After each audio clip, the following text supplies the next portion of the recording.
È possibile registrare la propria voce nel podcast senza utilizzare spugne e pop filter, quindi soltanto col microfono? Scopriamolo insieme.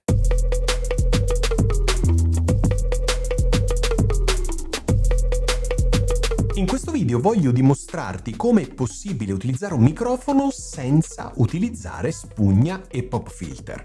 Ora io prenderò un microfono qualunque, l'SM57 della Shure, che è un microfono abbastanza sensibile alle plosive, quindi alle P e alle B, proprio perché la capsula è molto vicina all'estremità del microfono, ok? Benissimo, quindi prenderemo questo microfono come esempio. Quello che vale per questo microfono vale più o meno per tutti gli altri microfoni, quindi non è un video sullo Shure SM57, ma è un video su come è possibile non utilizzare spugna e pop filter su un qualunque microfono. Ok? Sei pronto? Iniziamo. Allora, prendiamo un'asta per microfono, colleghiamo il nostro SM57, mettiamo un cavo. Ok. Il nostro microfono è pronto, sto controllando nel software che sia tutto a posto.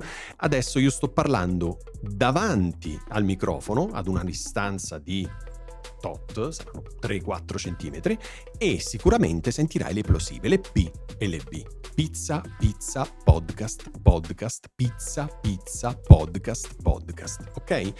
Ecco, un microfono del genere, ripeto, sto utilizzando lo Shure SM57, ma questo discorso vale per qualunque tipo di microfono.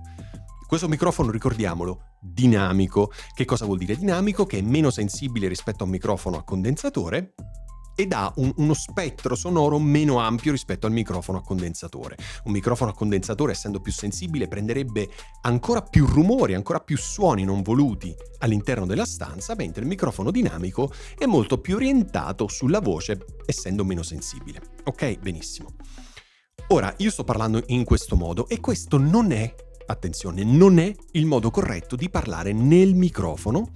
Perché? Perché questo microfono non ha una spugna o un pop filter. La spugna, anche se non è quella giusta del microfono, per farti vedere, questa è la spugna che di solito tutti noi abbiamo sui microfoni, e questo è il fastidiosissimo pop filter che tutti noi abbiamo davanti al microfono. Guarda com'è brutto, se sto facendo una live, un video come questo, utilizzare il pop filter che copre parte del mio volto. Quindi, diciamo, sarebbe sicuramente molto più interessante eliminarlo. Bene, questi orpelli, senti che parola che mi è venuto, orpelli, è possibile rimuoverli come? Posizionando in modo corretto il microfono. Qual è la posizione corretta del microfono? Questa. Questa qui è la posizione corretta del microfono. Microfono fuori asse.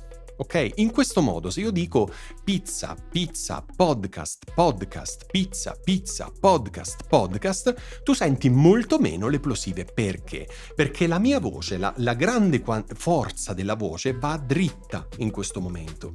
Il microfono invece è fuori asse. Quindi quello che arriva qui non è il flusso potente della voce, ma una parte minore, che è quella che non comprende le P e le B, che vanno dritte perché sono molto pronunciate in questo modo. Quindi in questo modo tu puoi usare qualunque tipo di microfono anche senza spugna e senza pop filter. Guarda quanto è molto più bello utilizzare un microfono del genere senza questi fastidiosissimi, come li ho chiamati prima, orpelli. Ok, scusa per il rumore.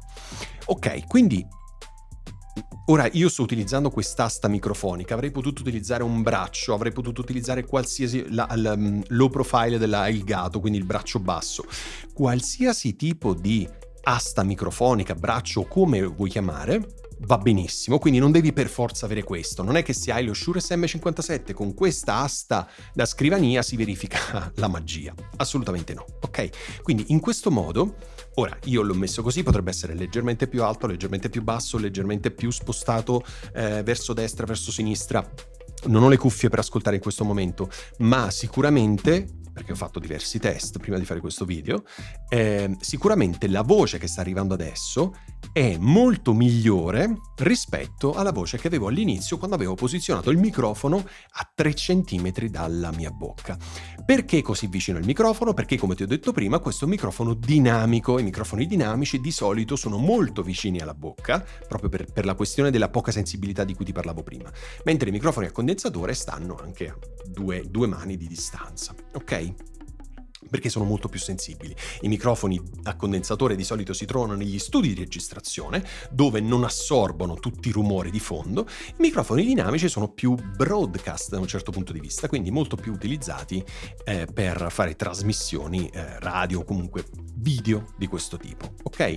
Spero che questo video sia stato utile per te. Nel caso, fammi domande. Se hai non è chiaro qualcosa o ho dato per scontato qualche passaggio, se vuoi sapere esattamente i centimetri che separano la mia bocca dal microfono, l'altezza del microfono, l'altezza dello sgabello sul quale sono seduto io e tutte queste altre cose, non ti resta che commentare questo video. Sarò felicissimo di condividere con te queste informazioni. Ripeto, questa non è la posizione definitiva, perfetta e sempre valida, e questo non è il miglior microfono del mondo, anche se dal mio punto di vista è pazzesco. Per quello che costa è pazzesco. Costa 100 euro, ma se ne costasse 150 o 200 sarebbe un microfono meraviglioso comunque. Ok? Quindi spero che questo video sia stato interessante per te.